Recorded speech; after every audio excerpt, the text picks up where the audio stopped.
Welcome to 365 Christian Men, where every day we aim to inspire and encourage with real-life stories about men. April 16th, Richard Baxter. On this date, in 1641, Baxter began his 17-year-long pastorate at Kidderminster. He was a man full of contrasts. In church matters, he was a non-conformist, not an Anglican. But he always urged the church to be united. In theological matters, he adopted positions that suited neither Calvinists nor the Armenians. In political matters, he supported the monarchy, but he served as chaplain to the Parliamentary Army. Baxter was a simple parish pastor, yet he was the most prominent English churchman of the 1600s. Although he was largely self-taught, he wrote more than 200 works. More than 400 years after his death, pastors urge other pastors to read and reflect on this model shepherd, whose motto was, in necessary things, unity, in doubtful things, liberty, in all things, charity. Affliction can prepare ordinary men for extraordinary tasks. His whole life, Richard Baxter suffered from chronic illness that left him weak and uncertain if he would breathe another breath.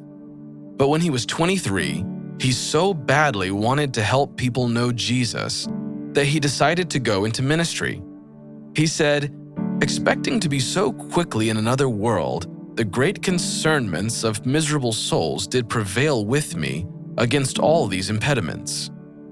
Baxter believed that if God used him to win one or two souls to Christ, it would be worth all his suffering.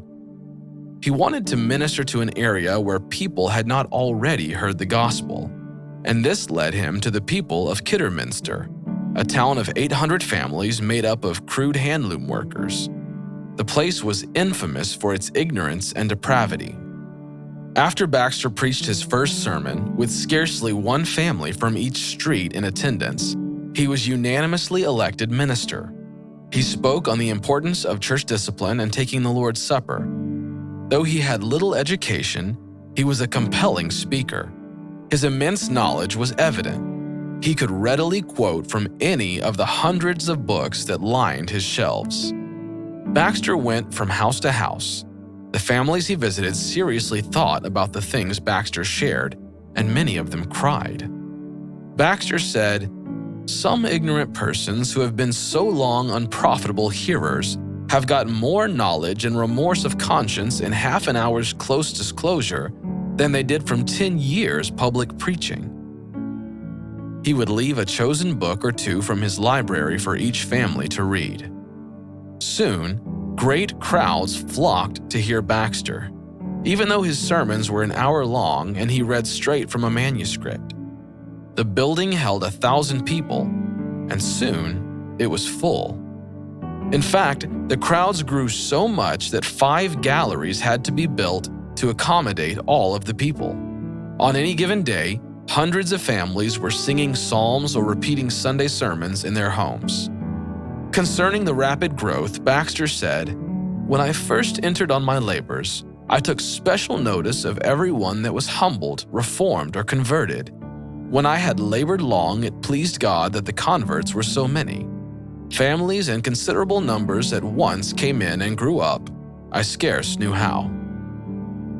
Baxter resonated with the words of Jacob in Genesis chapter 41, verse 52, which says, "Jacob named the second Ephraim, for, he said, God has made me fruitful in the land of my affliction." Baxter continued to have pain, but instead of growing bitter, he saw his pains as blessings God used to mold him for greater ministry. He said, "I humbly bless his gracious providence, who gave me his treasure in an earthen vessel and trained me up in the school of affliction." This, he said, allowed him to preach with compassion, as a dying man to dying men. How are you allowing God to use the tool of affliction in your life to prepare you for the extraordinary tasks that lie ahead? affliction can prepare ordinary men for extraordinary tasks.